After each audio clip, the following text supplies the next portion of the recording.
Welcome to the Big Bets on Campus podcast presented by BetMGM. I'm Mike Calabrese, and this is that little glimmer of hope on the horizon. Yes, you have made it to conference preview season here at the Action Network. We're going to be breaking down all 10 FBS conferences for you in the coming weeks, including a mega show breaking up the SEC into the East and West. Colin and Stuckey will be delivering that for you guys. Speaking of Colin, he is our Carmen Sandiego. Where is he across the country? He's been at every media day. He's been kicking off the Q&A sessions with coaches, doing a great job. I can't wait to hear if he got to the bottom of who's going to get more carries in that Boise backfield between George Halani and Ashton Genty, as well as Fresno State. Are they going more air this year? And the question on everyone's mind, what does Greg Bowl smell like? I assume some kind of combination of sawdust and onion rings, but you can confirm that for me. Colin, how you doing? I'm doing great. I might have an answer to some of those things. I literally, as we're recording this, just walked off the floor of Mountain West Conference Media Days, and a lot of information to soak in, and the coaches are all super nice. It's a very laid back, relaxed atmosphere in the G5, and they don't want to be called G5 anymore. They said there's just 10 conferences, right? Now that there's a whole playoff structure, there's no divisions, and they don't want to hear about being G5. But I will say this, let me drop this because I'm not gonna ever give an answer on this podcast. One coach won 7,000 in craps on the circa floor last night, and I will let you guys try to figure out who it is.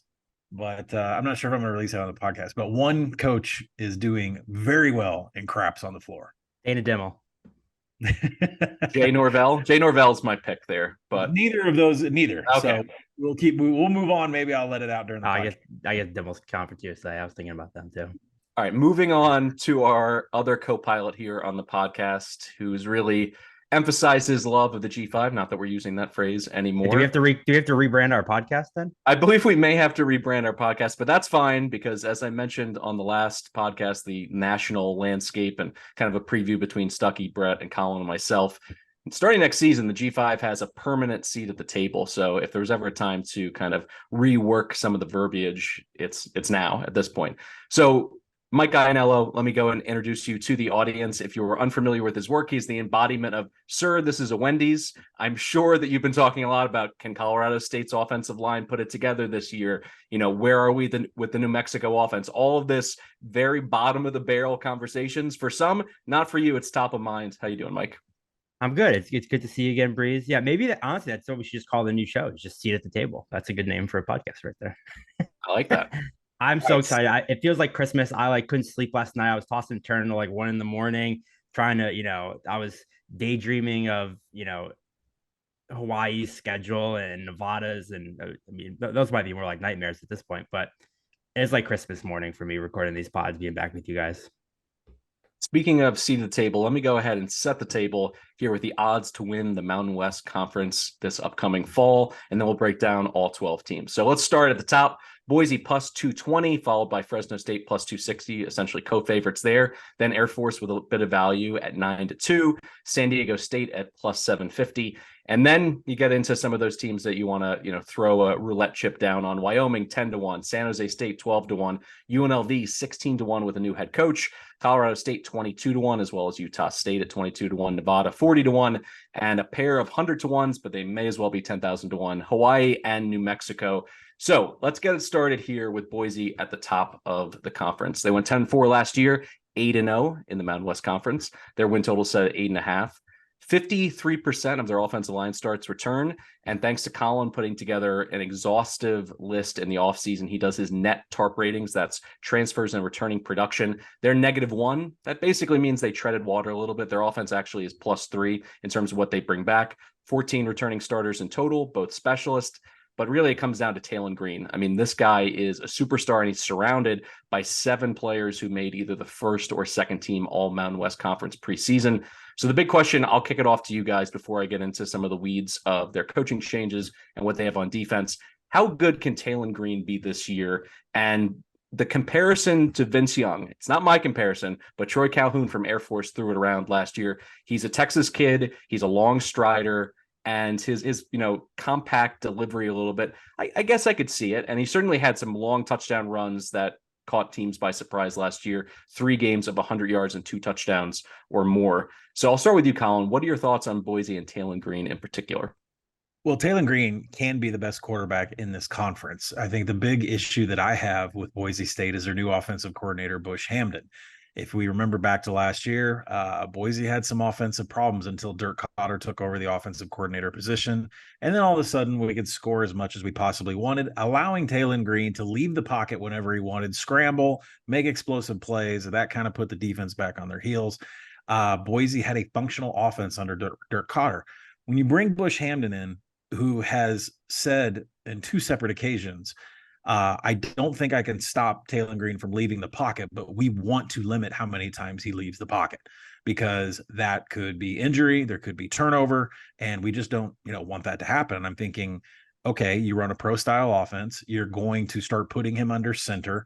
And by the way, Bush Hamdan, if you know anything about the offense that he's called in the past, it's very reliant on the center. The center gets up to the ball, calls out where everybody's going, the blocking, the audibles, everything like that. And it's just going to be a completely different offense than we saw last year. And I have serious heartburn on, putting handcuffs on Taylor Green from leaving the pocket.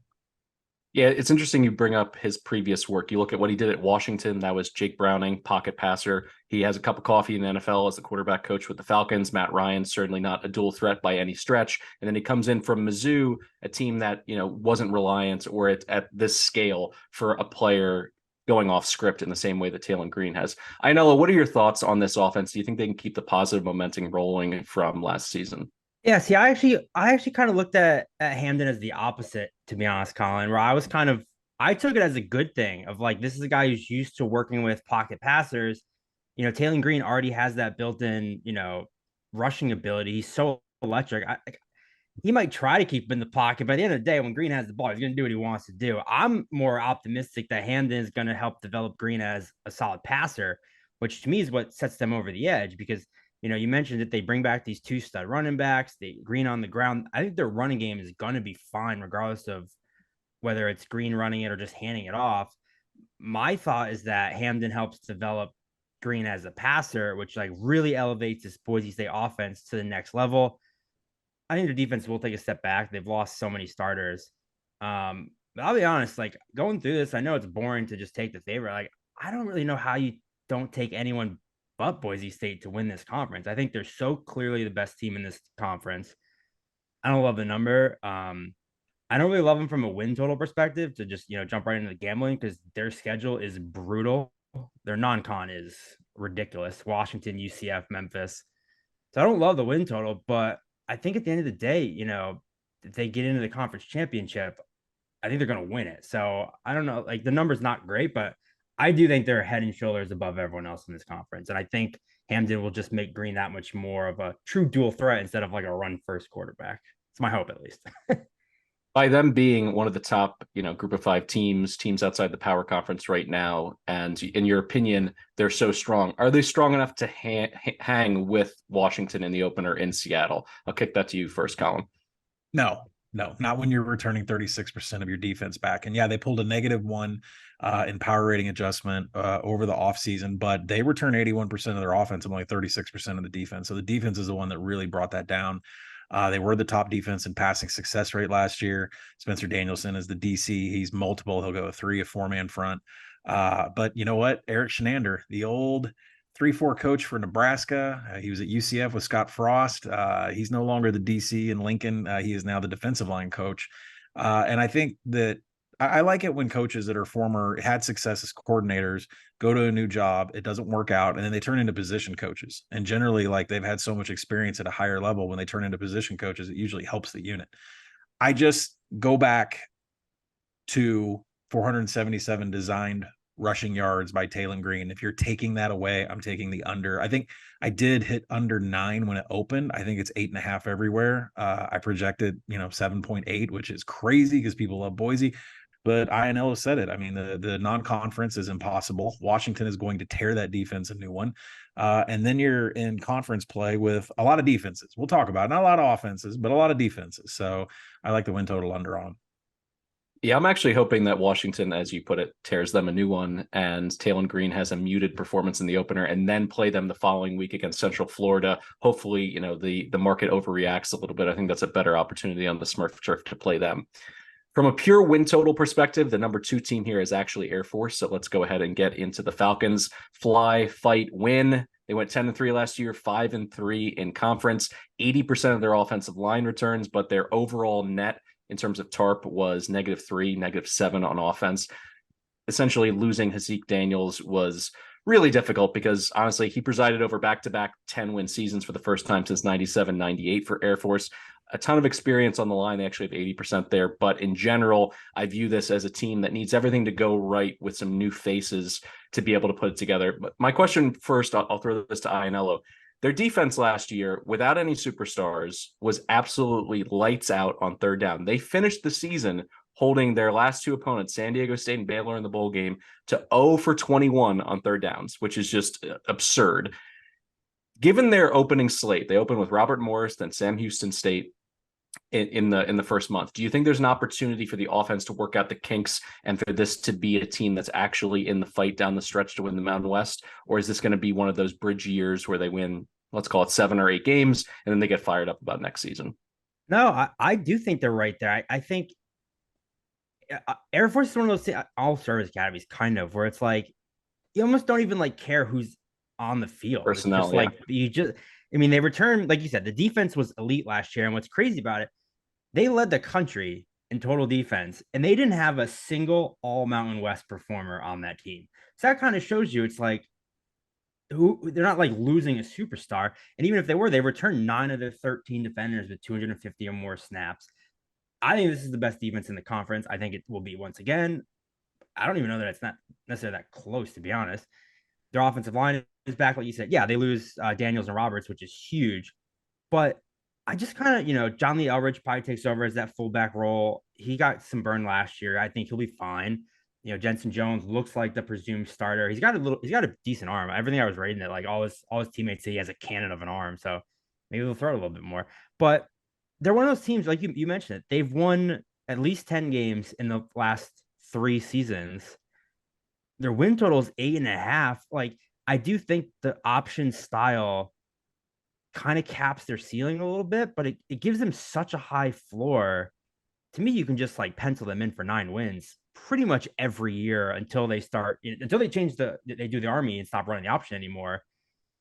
I think they can easily get 9 wins, and I wouldn't be shocked if they win 10 games again. And the Mountain West conversation is a little bit different, but to me, their floor is just so high. Now, I absolutely like 8.5, and I'll probably bet it. I think I bet them they're over last year, and I'll do it again because they're so consistent. So when you bring it up like that, as I mentioned, they're non-conference, Robert Morris, Bobby Moe, Sam Houston State, and Army Navy. So with that being said, and you pair it with the fact that their 3 losses last year were by 3 points, 5 points, and 7 points. So they were on the verge of a special year, broke my heart. They were my preseason pick to win the Mountain West Conference last year. Do you think they're close to something, Colin, or is that just the byproduct of the offense they run? They're going to be in close games, and with a brand new quarterback, maybe you should consider the under. Yeah, I wish I could I don't have any action on Air Force. I'll just say that right out. So I'll be quick because I projected 8.6. They're at 8.5. They end the season going to Boise, and that's probably the game that's going to decide the win total. It's a game where they'll be probably an underdog by like 2 or 3. So that, that's how you, instead of playing, the win total, you could just wait until that Boise game because they have to win that on the road probably to eclipse an 8.5 win total. But the defense is strong. 93% of passes defensed are back, 75% of the tackles return. And I don't think it's that big of a deal, like you guys say, that they lost most of their offense. I mean, there's half a dozen guys trying to replace Brad Roberts. There's a 3-way battle going on at quarterback to replace Haaziq Daniels, but it's the system, and it's a system that's really hard to defend, especially if you've never seen anything like what they're running, the flex bone triple. And they're always, top 10 in havoc allowed. They don't make mistakes. And then they show up to bowl games or they show up to Service Academy games, and they're one of the hardest playing teams. So, it's a schedule where they don't play Fresno. They do host Wyoming, but they got to go to Boise at the end. So no play for me on them, but that Boise game is what decides it. So if you have a lean or a lock, because Air Force lost at home to Boise last year, but they went to Boise and won 2 years ago. So that's kind of odd that the road teams always win. I guess that's good for Air Force, but I would just wait and play that final game. All right, hopping to the de facto co-favorite here in the Mountain West, Fresno State, their win total set at 8. They went 10-4 last year, had that huge turnaround after a 1-4 start. They finished 7-1 in Mountain West play.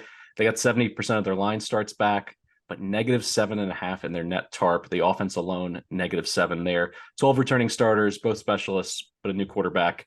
And that's not good news because Logan Fife was a turnover machine, and we all know how much Jake Hayner meant to the program. They also have a new OC with Kirby Moore moving on to Mizzou.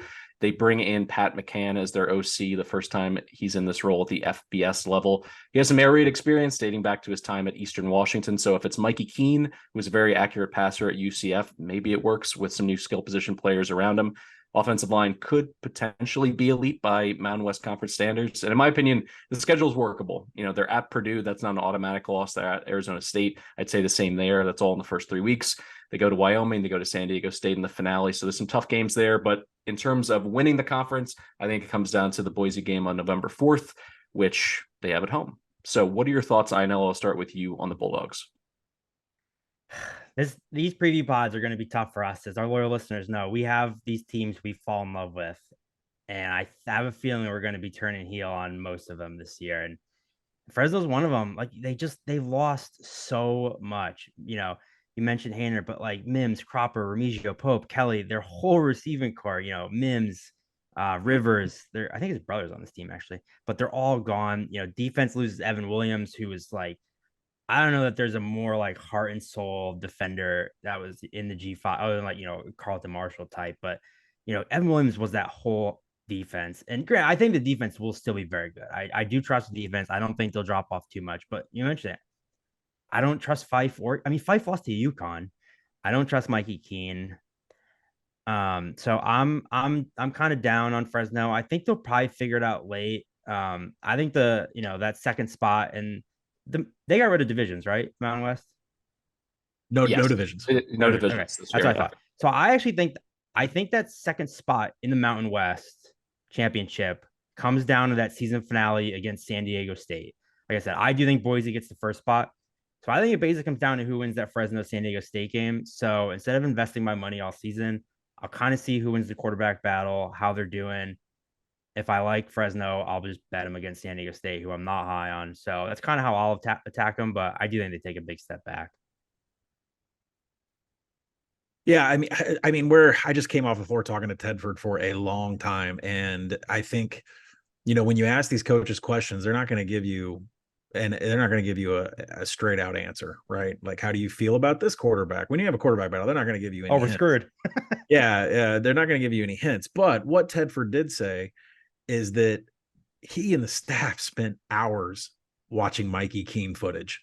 I know all of college football is up in arms about tampering and going in and, getting kids to get into the portal and come to your program.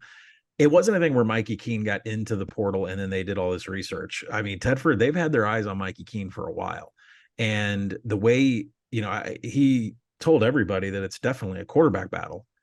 But the way that he talked about the work they put in on Mikey Keene, it sounded to me like if I had to run to the window and make a wager on who's going to be Fresno's starter, that's who I would bet. This is a team. I think one thing that I love about their schedule, and not to punt on Fresno too, I make it 8.1, numbers 8. There's good and bad about this system, right? Like Kirby Moore moves on to take over control at Missouri. Pat McCann gets promoted up to offensive coordinator, but he's been in this Tedford system forever. So it's not like new schemes, no new tempo, nothing to the players, because Tedford's big deal is I don't want a new system for the players to learn. That's why I promote from within all the time. So I'm not really worried about from a coaching standpoint, but yeah, you're losing your best playmakers as far as Mims and some of the others.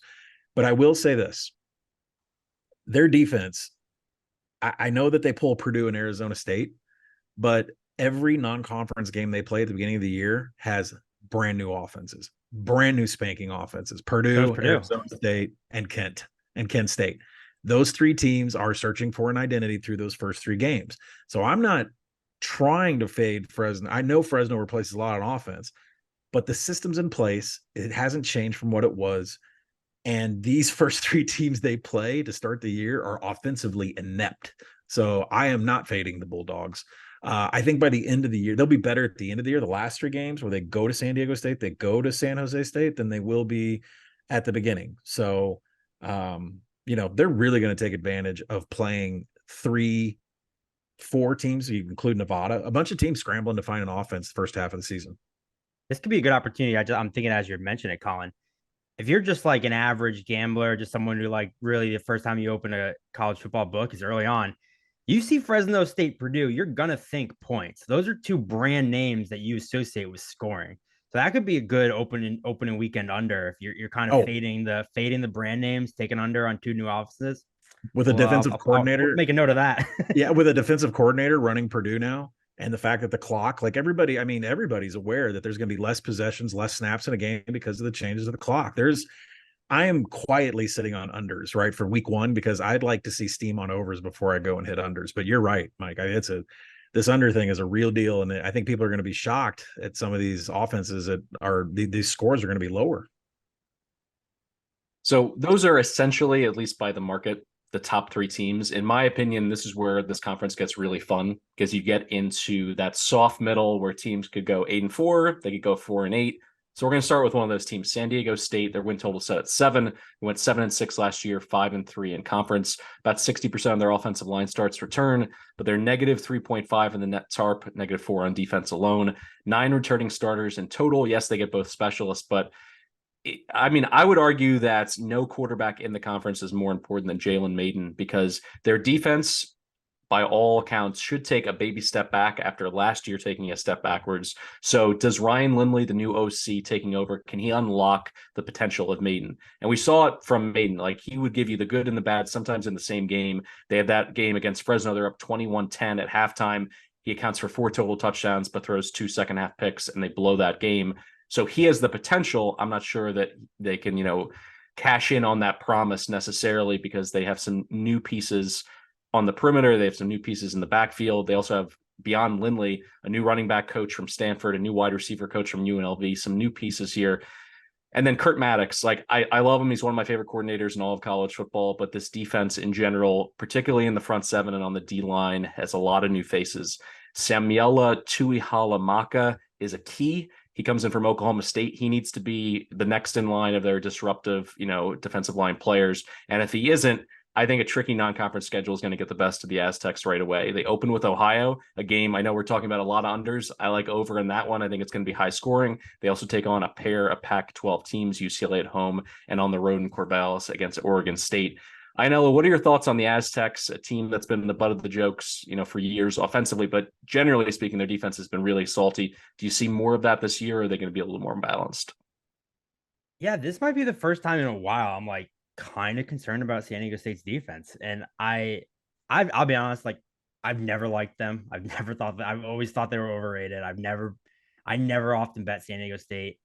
I feel like over the last couple of years, they keep trying to open up the offense more, and it just really hasn't worked. They were 111th in success rate last year. Maiden's a converted safety playing quarterback. It's like, I don't know that I believe in him at all. And like I said, the defense they lose their entire front 7. They have a lot of questions, and they're another team where I'm usually just pencil them in for 8-9 wins, and I just don't know. I think they take a step back. You mentioned the Ohio game. I already bet Ohio +4 in that week 1 game.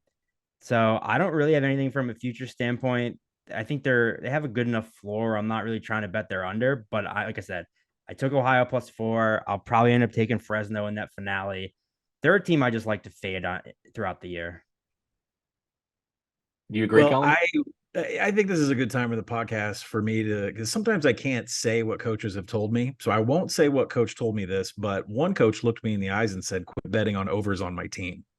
So I'm not going to say who told me that, but I think it's a good spot in the podcast to just drop that. The conversation today with Brady Hoke was a lot of what we're talking about here. On the defensive side of the ball, they lose, 3 defensive linemen. Creating pressure is a really, really big deal in a 3-3-5.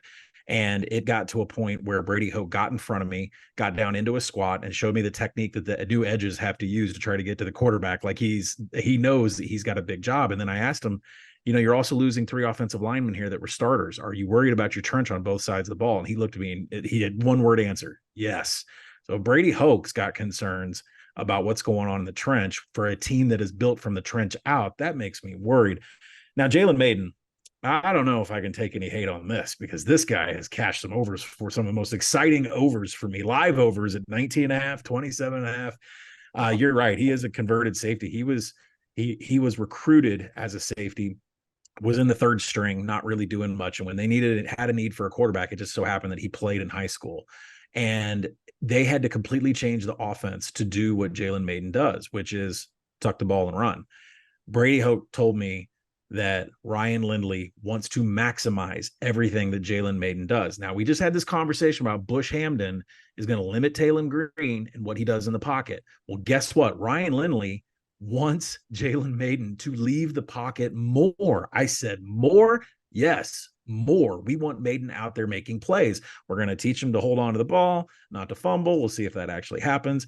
But it almost, I mean, he had 3 interceptions in the spring game. It almost sounds like we just want you to run inside outside zone and maybe not. Because they know he can't throw the ball. Right. So they know that his strength is getting out in space and making people miss. So, for me, I put them at 6.6. They really got hit hard and tarp for losing the trench, which is a big part of this team.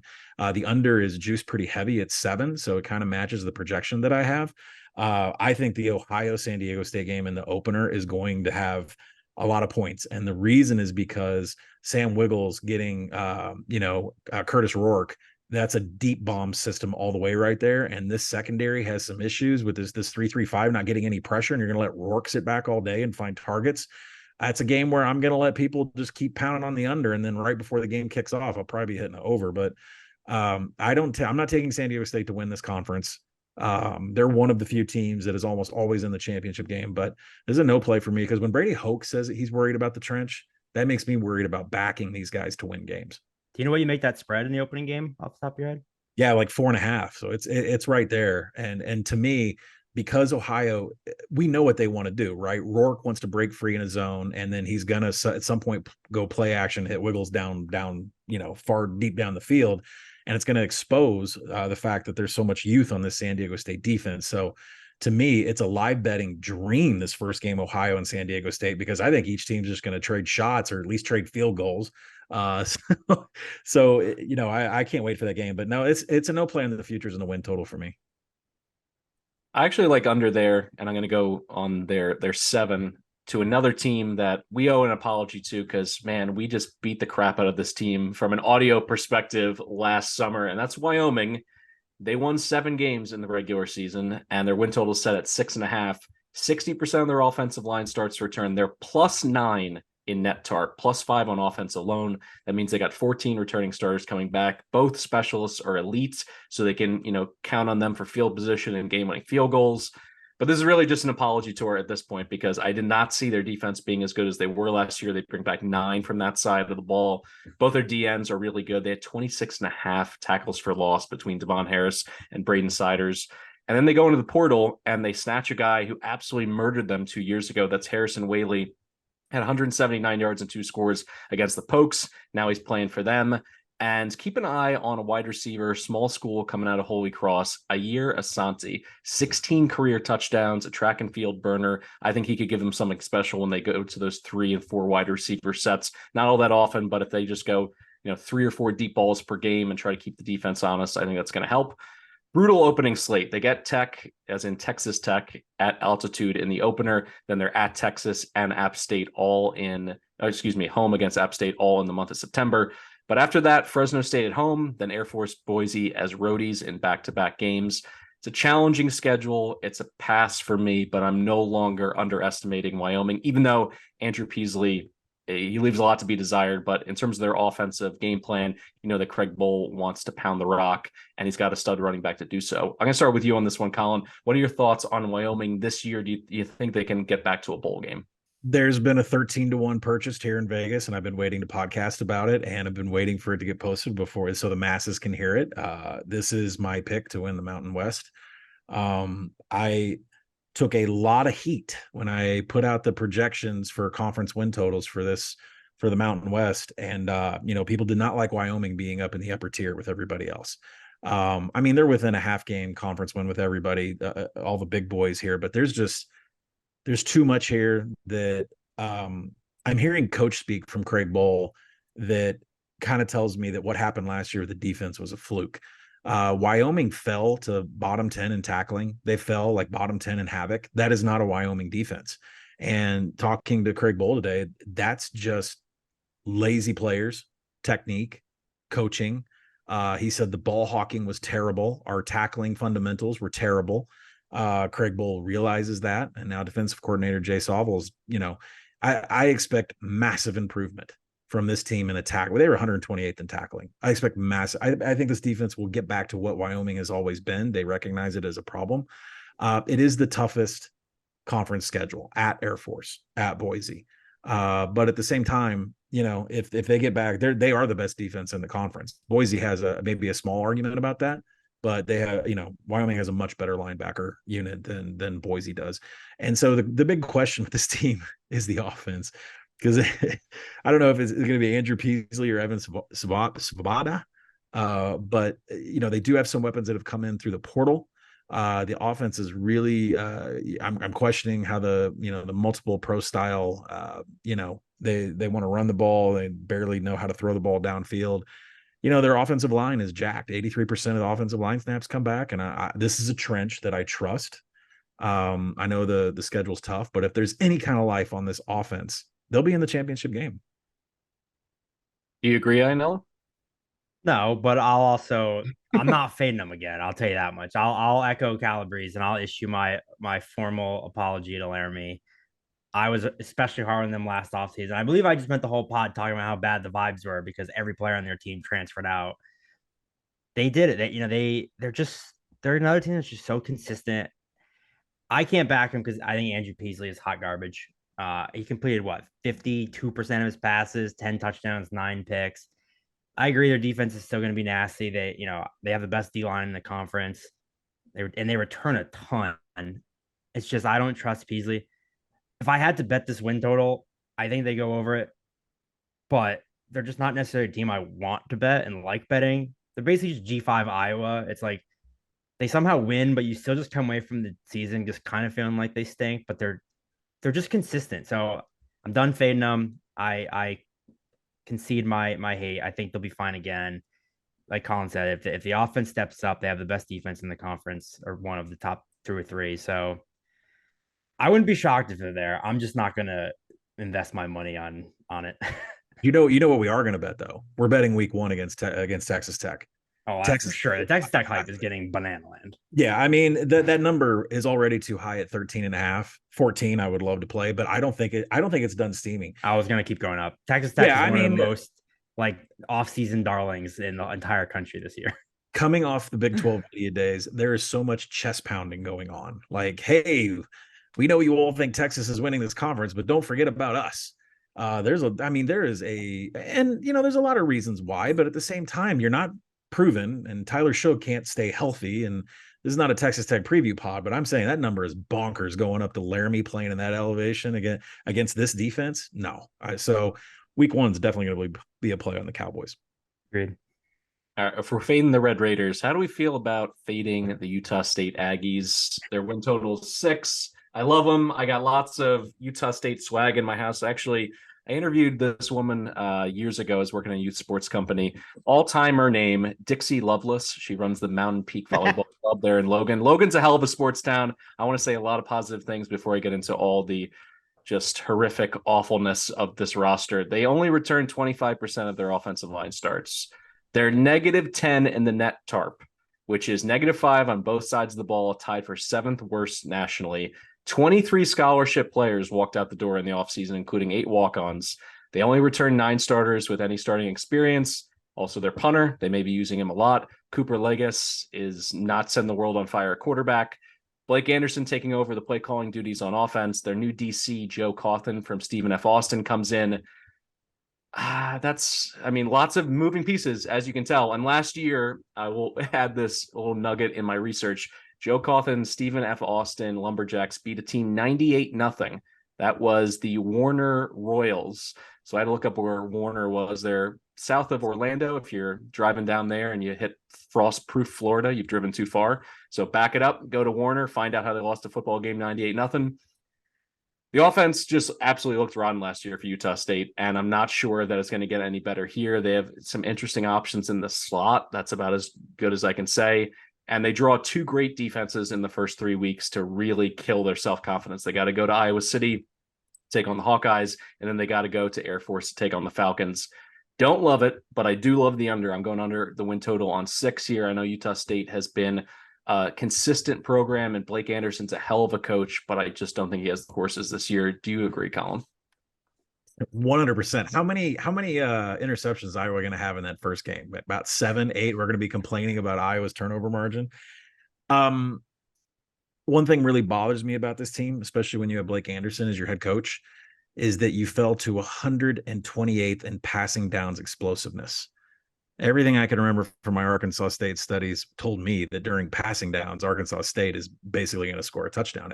I mean, the offense is nothing compared to what we've seen before out of any of Anderson's offenses. And I think that speaks to why, Kyle Cephalova is promoted as co-OC, but Anderson's made it very clear, I'm the one calling all the plays. This is my offense. I'm calling all the plays of the speed RPO. When you go, oh, by the way, this team finished dead last in penalties per game. I mean, that's on coaching. That's not players. That's coaching. When you're that bad, that's coaching. And it's one of those things where, let me give you an example here. This is why I don't have the warm and fuzzies about Blake Anderson. When I went to Dana Holgerson and I said, hey, let's talk about your penalties. He's like, yep, we deserved them all. I purposely wanted them jumping I wanted them doing this and doing that, being aggressive. I loved it. I wanted them committing penalties. Holgerson flat out admits it. Like, he promotes to his players, I want you to be aggressive. Anderson says, it's more of a player thing. Yeah, well, when you're dead last, there's some coaching involved there too with penalties. So, and we've got a dozen JUCO additions on the defense, not even portal guys. Like, we're just going to the JUCO ranks to get them.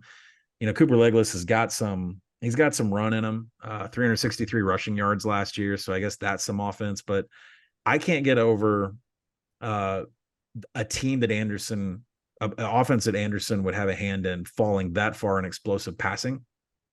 And I can't get over the penalties. I have this projected at 4.7. I thought the juice was really a little bit too thick for me to lay a season-long bet on it, but that's the way that I would go. Can we make it a clean sweep here? Ianello 3 for 3 on the under?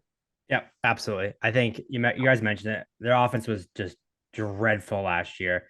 And this is something that, people have been hammering Dabo against, where like when your offense, you have something really bad, it's usually best to kind of go as far away from your system and like try something new.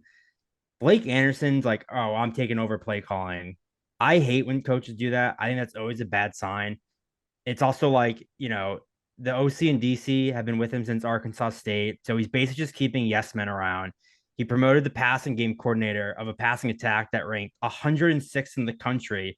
Can you imagine if you were 106th at your job and they're like, here's your promotion? You'd be like, this doesn't make any sense.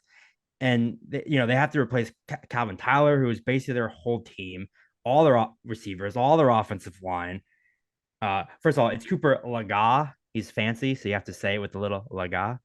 Yeah. Like, what about this offseason has made anyone believe that their offense is going to be any better? The only that makes me a little nervous is they've had 5 straight years with at least a 5-game change in wins. So if they won, 6 games last year, they're either going to go 11-1 or 1-11. And I think 1-11 is a lot more likely. So when you look at their schedule, okay, you give them Idaho State. Where's there another easy win? Even if you gave them New Mexico, Nevada, and UConn, which I don't. I think UConn crushes them. Where are the other 2 wins coming from? So it's not James Madison. It's not James Madison. No, and then they're not beating early. So how are this team getting to 6 wins? Even if you give them the 4 that are probably within a touchdown spread, which that in itself seems unlikely, they're gonna have to pull 2 massive upsets. I think this team goes well under 5.5 or 6, whatever. I think what else is bad too, Ianello, is that if you look at the November schedule here, like they want to pass. They want to pass all the time. But the defenses, San Diego State, Boise State, New Mexico, that's a lot of nickel packages that like to hide coverage. And we just talked about San Diego State. I'd rather face that defense at the beginning of the season, not the end.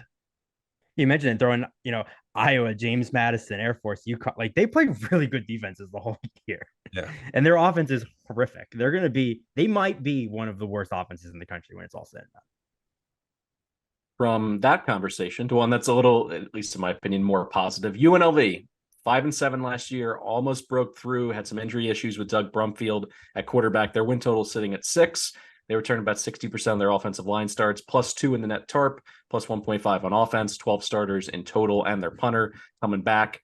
Barry Odom steps in, takes over from Marcus Arroyo, who is 7-23 straight up, but a gambling darling, 16-13-1 against the spread. But the headline for me, guess who's the OC? Brennan Marion and his famed go-go offense. UNLV fans are familiar with him. He orchestrated the biggest upset in gambling history in terms of college football point spreads when he was the OC at Howard, and they upset the same UNLV team. It's no huddle, it's shotgun, it's run heavy, takes big shots downfield. And he's been a rising star for years now in the coaching ranks. He coached up Jordan Addison at Pitt as the wide receiver coach. He wins the Blindnikoff, coached at Texas last year. And as the Howard and William Mary OC, they ran the ball 63% of the time. And a final little nugget here, his number one wide receiver at Howard averaged over 26 yards per catch. So looking at this UNLV team, can Barry Odom work a little magic, sprinkle some fairy dust on this defense that wasn't quite a dumpster fire? It was right on the verge of being a dumpster fire last year. This is obviously his background. I think if he can get them into the 60s, low 70s in some of the metrics, and knock on wood, Doug Brumfield stays healthy for the first time in 3 years, I think there's a chance for them to go over this number. I'd like over on the win total. Their schedule includes Bryant, Vandy, UTEP in the non-con. I think those are all winnable games. So I'm going to go ahead and roll the dice on the Runnin' Rebels. What do you think here, Colin? I know that you are in Vegas right now. So what are the thoughts? And I love Barry Odom. I mean, former defensive coordinator for Arkansas. And I actually never had a problem with the way that he calls defense. He wants to rush 3, drop 8. That's exactly what he's going to do here on the defensive side of the ball. Him and Mike Scher is DC. He was the former linebacker coach at Arkansas. So they have a scheme they want to put in, another nickel 3-3-5 defense. And by the way, the front 6 are not that bad in Mountain West Conference. They're about 4th, 5th unit, probably in all of the conference. So I'm not worried about the defense whatsoever. They won't give up explosive plays because that's Barry Odom's specialty. But the offensive side of the ball is the story. I mean, the go-go up tempo, no huddle. Who is ready for some 21 formation with dual running back sets? I'm all about it for my late night TV. I think, and the good news is that Odom is going to let Marion do whatever he wants. He has free reign, which did not happen before with GJ Kinney at Hawaii. There's been other stops where Marion has been. He's just not been allowed to call what he wants to call. And so I couldn't be more excited to see this late at night. They did have a wide receiver, DeJesus, a JUCO player. He was a breakout player for the spring game. So keep your eyes on that on the offense. I project this at 6.1. I haven't played an over of 6. I would play the over. But to me, it's extremely Doug Brumfield health dependent. When he is allowed to move around and do what he wants and he's healthy, it's a game changer. I mean, to me, it's 7 points. There's a reason why I'm crowdsourcing Twitter of people that are actually down in Allegiant Stadium trying to find out if Doug Brumfield is taking snaps 90 minutes before the game starts because he's that important to the spread. So I will be UNLV is a play on team. And because they're going to now create explosives on offense with Brumfield, and they're going to limit explosives on defense. So they're a play on team week to week, but I can't play the over because it's Brumfield injury dependent. Do you agree? I know. Yeah, that's exactly where I am. I mean, it seems dumb to say on a gambling podcast, but they're the biggest gamble in the conference because if Brumfield's healthy, I think I don't want to say easily, but I think they're easily a bold team. And if he's not, and that's just if he's not, and I feel like it's more likely than not he won't be. You guys mentioned it with the defense. I think, just Barry Odom immediately makes his defense better. I like some of the transfer portal, additions they brought in. Jackson Woodward from Arkansas, Xavier Carter from LSU, Jalen Frazier from NC State. They're bringing in some Power 5 guys to bolster up that defense. It's just all going to come down to Brumfield. So I'm with Colin where, you look at the schedule and you're going to get big numbers against, Michigan, Vanderbilt. You can get them as a favorite probably against UTEP, Hawaii. Like that's where I'm attacking them. Take them with the points against Vanderbilt, stuff like that, where you can basically know before the game, back and before Brumfield gets hurt, not have to worry about tying up your, your money all year long on this dude's, ankles who can't stay healthy. Also, I'm a little disappointed in both you guys. Calabrese is like, oh, the big headlines, Colin, the big story. Okay, the big headline was, let's pour one out for the 2 weeks Bobby Petrino was their offensive coordinator. RIP to the Bobby Petrino era. I had to think back to what my favorite game of the Bobby Petrino era was. But yeah, that would be the big headline for UNLV's offseason.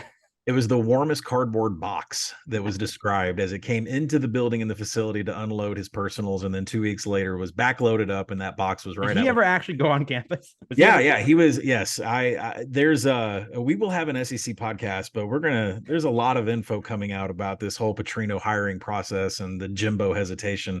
I accidentally kicked a hornet's nest at SEC Media Days by asking specifically who was calling plays, but I think UNLV, specific to this podcast, fell into a great. I mean, you lose Petrino, you think, man, how am I going to find a play caller? They've got one. This is going to be a lot of fun for UNLV this year. Also, real quick, Colin, I forgot to ask you about this. When we were talking about Wyoming, I meant to bring this up. I saw on Twitter today, Harrison Whaley's expected to miss the start of the season. Are we concerned about that? Any word how long that might be? It came out that he's going to miss the first couple games due to off-season knee surgery. I'm curious if that changes either of your outlooks at all. It doesn't change my outlook. And that was talked about today. They're real quiet on player injuries. So it can't be confirmed on how many games he's going to miss. It's something I would monitor, but it's not going to keep me from playing against Texas Tech. Okay. I meant to bring that up earlier. Yeah, he certainly would prefer to go with a Valladay situation where you have a true bell cow, but he's probably gonna have to wait on that. But I still like their running back room. I think they'll be able to patch it together. We'll see if that's enough to cover, close to 2 touchdowns against Tech. All right, turning to another team that actually has a lot of promise on offense, and we'll start with Chevin Cordero and San Jose State. I know, and I love to give this guy a hard time, but San Jose State comes into the year 7-5 last season, win total set at 5.5. Every one of their offensive line starts return 100%. They're one of, I want to say, 7 or 8 teams in the entire country. Their net TARP, though, is minus 1.5 because they're minus 5 on defense, 12 returning starters in total. Both specialists are back. Chevin Cordero, he has his moments, but certainly when you pair him with Kyrie Robinson, who's a fun scat back, a lot of experience, together, you know what you're going to get from the Spartans. But the question here is Brent Brennan, his calling card has been this defense. And right out of the chute, they're going to be tested because they got to go up against Caleb Williams and USC. They face DJU and Oregon State and their running game. And then they have a roadie to Toledo, taking on DeQuan Finn at the end of the month of September. Toss in a conference slate that includes Air Force, Fresno, San Jose State, and at home against Boise State, or all those 3 at home, and then Boise State on the road. I'm seeing it under, even with this offense looking as good as it has in years, and they have all the components. I just don't think they have. I remember back to that COVID year, they had 2 really good wide receivers. I don't see that right now on their roster. And defensively, they lost so much, in terms of their defensive line. And the last 2 years, you think about that as their calling card. Last year, we were kind of banging the drum on potentially their under. Colin came in, staked his claim, said that you should go over. He was right. Are you feeling the same way on SJSU, Colin? I'm not, and I love this team, and I love their head coach. I think, but the problem is my projection on this was 5.2, so under 5.5 at plus money would obviously make sense to make the bet. And then there's other things that I hate going against San Jose State, so it kind of pains me to go through all this. But on this schedule, when you realize that Brennan has a 2-9 record against San Diego State and Fresno State, and those are 2 of the teams that they play in November, it doesn't bode very well. And then you look at the front of the schedule, like Chevin Cordero is the group of 5 Caleb Williams, right? They get Caleb Williams out of the gate with USC. And then if that doesn't tax them enough, they got to go up to Oregon State and have DJ Uiagalelei in a crazy running back attack, just go at their defense, which I'm looking at this front 7 is just, it's going to be a problem in that 3-4. 3-4 is not built to stop the run. Oregon State's going to run through them. So their first win is going to be Cal Poly. And then what are we doing at Toledo?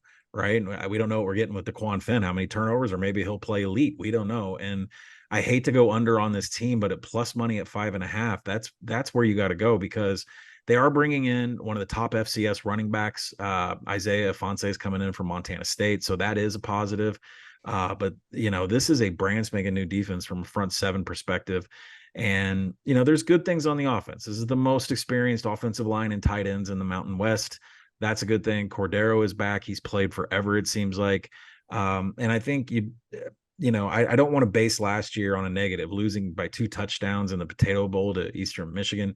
They had a player death. The second half of last season was really tough for this team, but at the same time, the schedule's tough. Their conference schedule is tough. Their non-con to start off is tough. I can't make 6 wins here, and you're giving me plus money on under 5.5. So I haven't shed the broccoli rubber band I have with all my money and gone down and hit it over the counter, but I'm going to be on San Jose State under. Now, I'm not going to gloat too much about calling Colin an idiot for saying he thought San Jose State was going to win 9 games this year, because, like you said, it did probably take the death of a kid to avoid winning 9 games this year, that last year. But I'm going to say something that I think is going to shock you guys. I'm really starting to come around on Cordero. It kind of happened quietly last year. I didn't bring it up.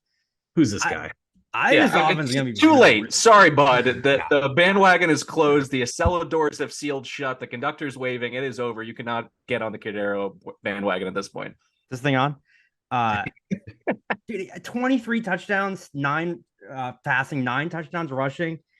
He might be the best quarterback in this conference. So that scares me to say. It's kind of more of an indictment on the rest of the conference. But I think there's also a non-zero chance this is the best offense in the conference. I think, them and Boise, I don't know why. I'm just sold on the offense. Kyrie Robinson's back at running back. Justin Lockhart's back at receiver. You mentioned their offensive line, I think, is really good. They returned a ton on offense. Yeah, their defense has to replace 2 of the last 3 Mountain West Defense Player of the Year, which is not great, and a 3-time all-conference linebacker. But they still have pieces. They have decent depth, so it's not like they're replacing them with freshmen. It's just kind of like backups are now playing more minutes.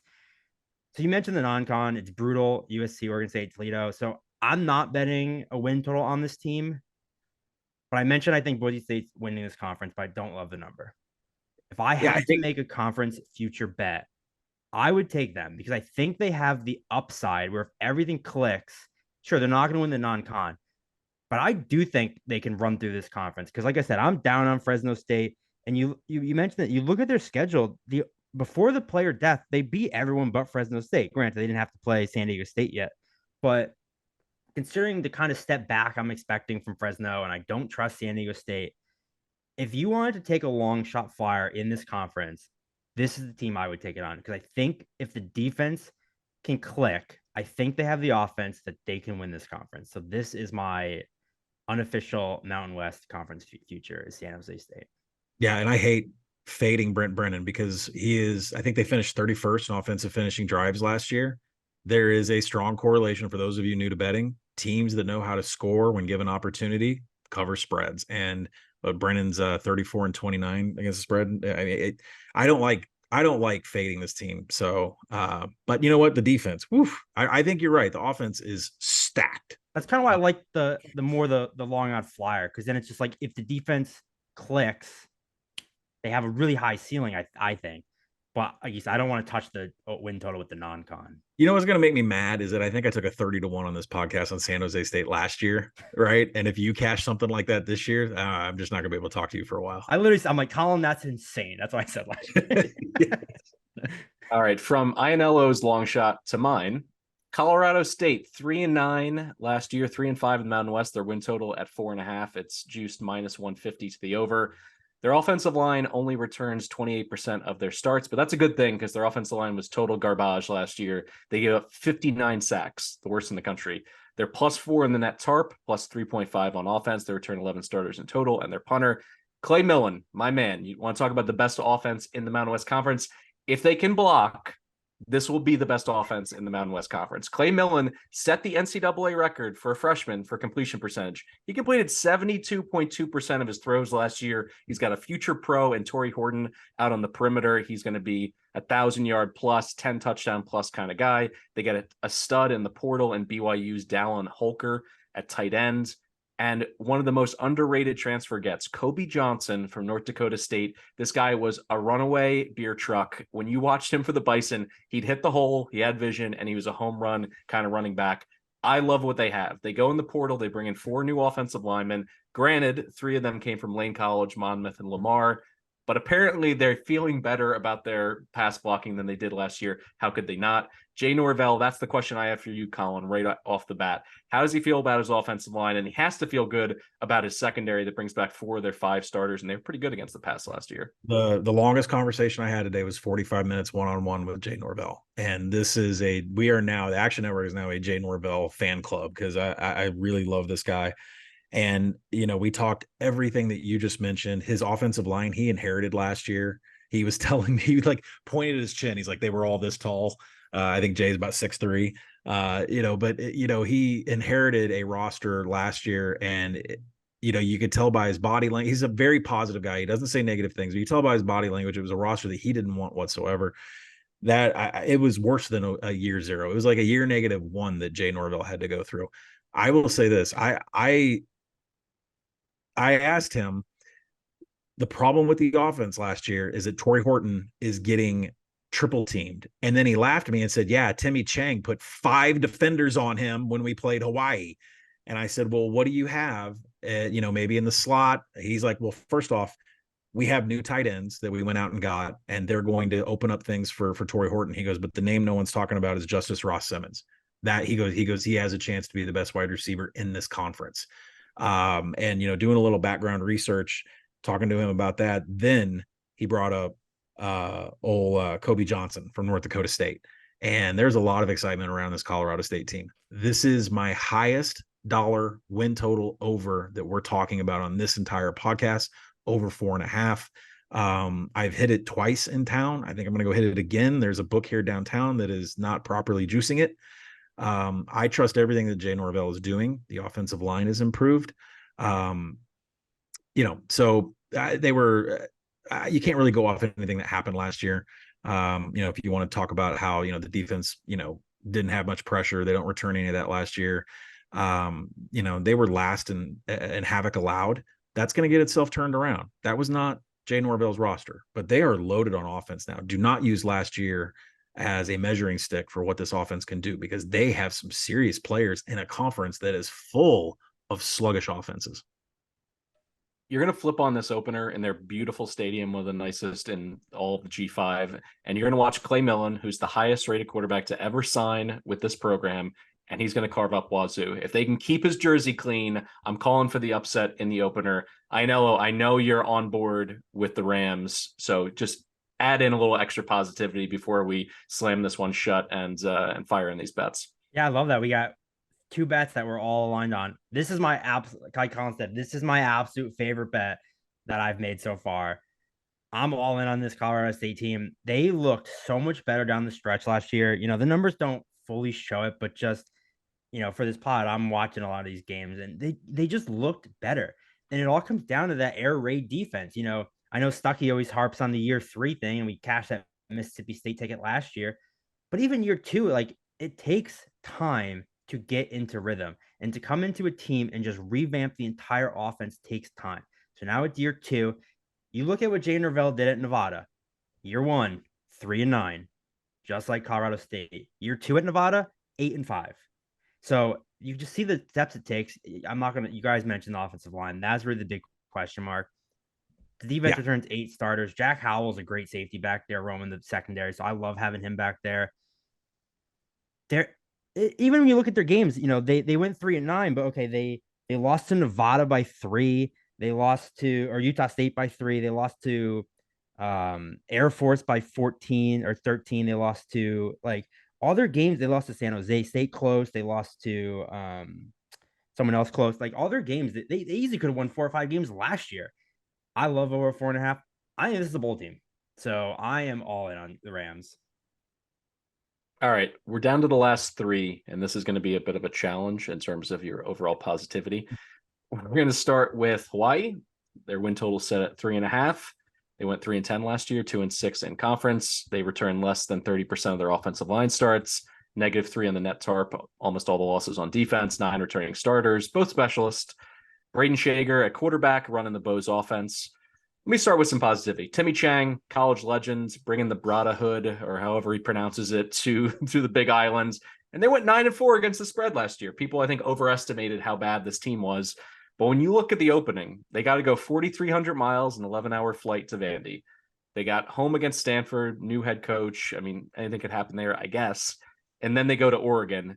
They avoid Boise, but their winnable games, in my opinion, are only really at New Mexico and at Nevada. So both of those winnable games that they absolutely need to go over 3.5 are on the mainland.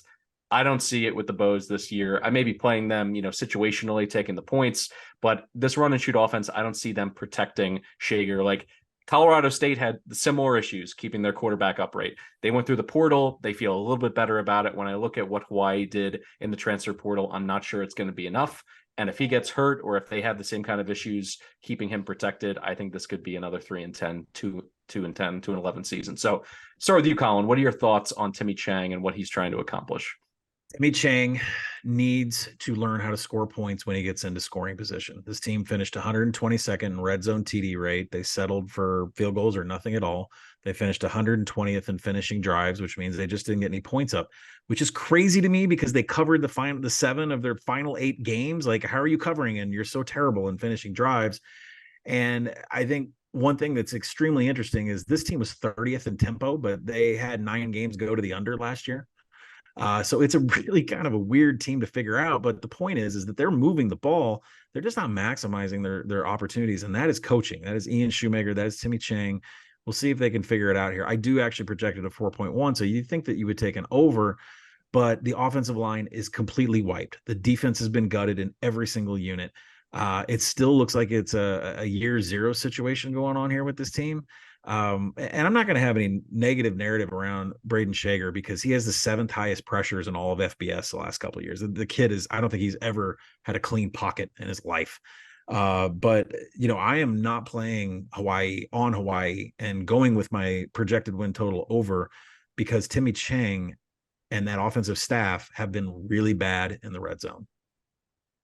Do you agree? So I'm going to cheat a little bit here because when I was doing my research, I kind of grouped Hawaii, Nevada, New Mexico together, and it kind of had me come up with the realization that I love this Hawaii under, because when you look at the bottom of the Mountain West, this time of year is all about, you read all these articles and breakdowns, and I like reading, like the local sites, and they kind of do like the best case scenario, worst case scenario, or why you should have hope, why you shouldn't kind of thing.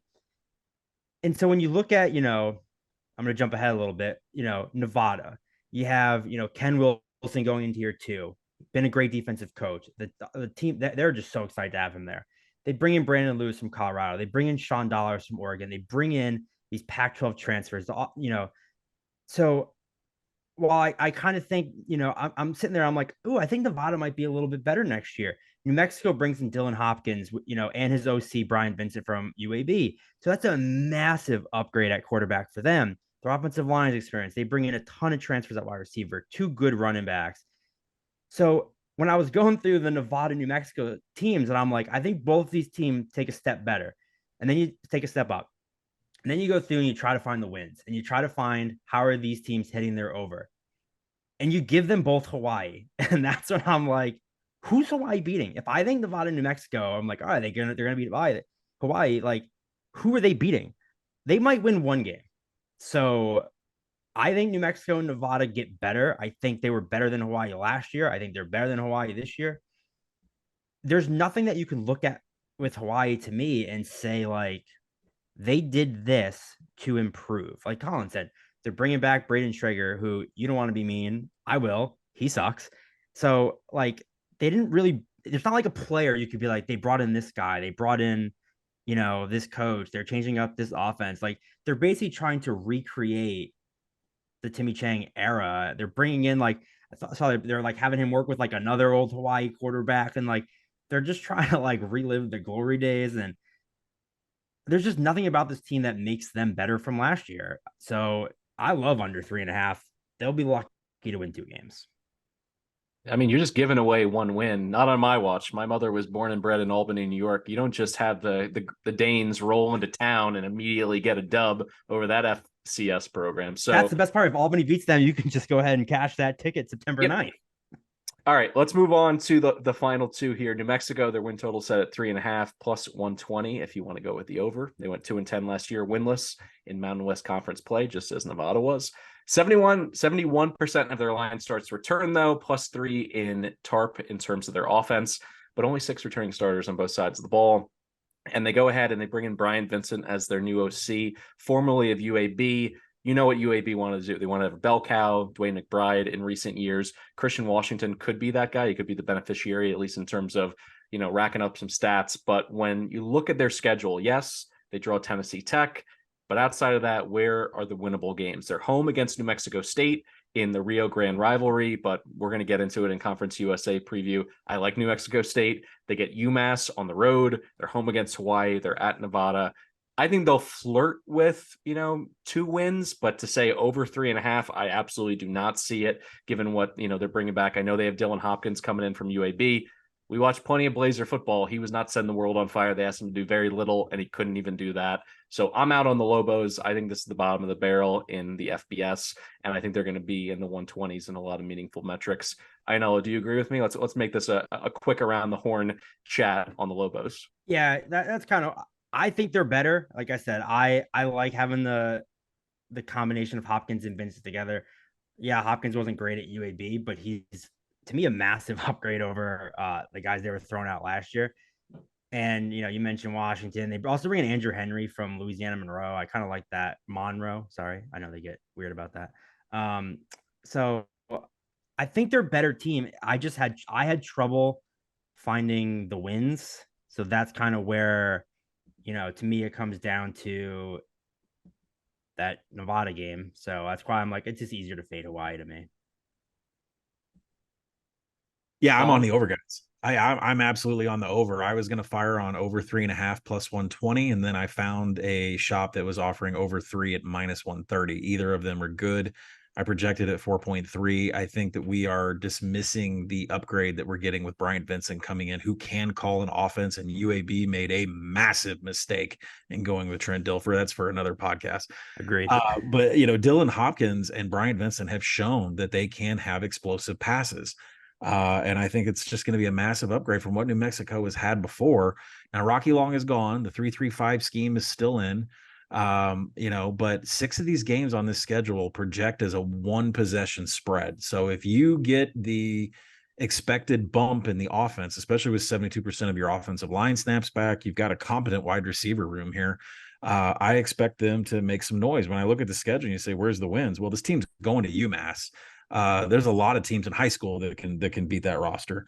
They play New Mexico State at home. They can win that game. Tennessee Tech, they can win that game. They have to play, what did I say? Hawaii, they can win that game. And then, we had a pretty negative narrative around Utah State. They get them to end the season. There's a lot of chances to get to 4 here, but if you can find that 3 at minus 130 in the market, there's a lot of, you got Tennessee Tech and UMass on this schedule. This team can get to 3 wins. It is not as tough as you would think. All right, let's close it out here with the other winless squad in Mountain West play last year. That was Nevada, 0-8 in conference, 2-10 overall. Their win total set at 3. Their net TARP, -7, -6 on offense, but as Ianello already teed up, Brendan Lewis comes in from Colorado, Sean Dollars at running back from Oregon. They get a USC wide receiver in Jackson III, and Latu from Cal at tight end. So they're upgrading their offensive talent for sure. Defense returns 6 starters. They got a solid duo at cornerback. And the schedule is workable, at least in my opinion. They got winnable games at home against Idaho, at Texas State, home against Hawaii and New Mexico, and a roadie at Utah State late in the year. So it's possible. But am I just trying to, shine up this turd here at the end of the podcast? Or does the Wolfpack actually have a shot, in your opinion, Ianello? Like I said, it's weird. I'm in the same boat with New Mexico where I think they're better. I think they improved a lot. I think they did take a step forward on both sides. They have a good defensive coach. I like the Pac-12 transfers they brought in. The offensive line's probably still a mess. But again, I'm higher on New Mexico and Nevada. They're definitely teams I'm going to look to back as dogs. But like you said, it comes down to the schedule where, you give them Idaho, you give them Hawaii. You want to, if you want to give them Texas State, then to me, again, it comes down to that New Mexico game to me, whoever wins the New Mexico Nevada game goes over their win total and the other team doesn't. So that's why I'm kind of like, let's just fade Hawaii, who they're both going to beat. That I think these 2 win totals both come down to that game. So that's why I didn't really want to take either of them, if that makes sense. So, but I am higher on them, but I'm not as confident in finding the wins as I am not having Hawaii win. I don't understand what's going on with this team. They're being pumped like crazy in the win total market. The over just keeps going up, and it's all based upon the fact that a magazine outlet said that they're going to be hot with these JUCO transfers and what they've done in the portal to fill, some holes that they've had. Well, guess what? I think what Colorado State and Wyoming has done from a portal and JUCO perspective is better than what Nevada has done. So you have to do a little bit more than a deep dive here, because I don't understand why this win total keeps going up, and I just don't see it. Up to 4.5. Yeah, up to 4.5. I mean, what are we talking about here? My issue with just think about this. Let's just think about this. Break it down real quick. Ken Wilson wants to run the ball 100% of the time, and Nevada dodges Boise and Air Force on the schedule. But here's the teams that can beat Nevada this year. Here's the profile: teams that can pass into their safeties, and teams that can stop the run. All right, let's look at their winnable games. Utah State, they can pass into their safeties. Colorado State, absolutely, with Clay Millen to Torrey Horton, can get into their secondary. UNLV, you're telling me Brumfield, the go-go offense, and they're fifth defensively in the front seven. New Mexico with Vincent Hopkins, they can get into that secondary. Idaho, by the way, aren't they top 5 in the FCS top 25 poll? AP top 20. I mean, I don't understand how this win total is going up and up. So I have it in my calendar, a notification to go off around August 24th that I'm betting the under on Nevada after it's done steaming. All right, you heard it here first. Set those alarms. Let's do a quick recap here. Your best plays, go best bet, and really what you like in terms of the conference from a championship perspective.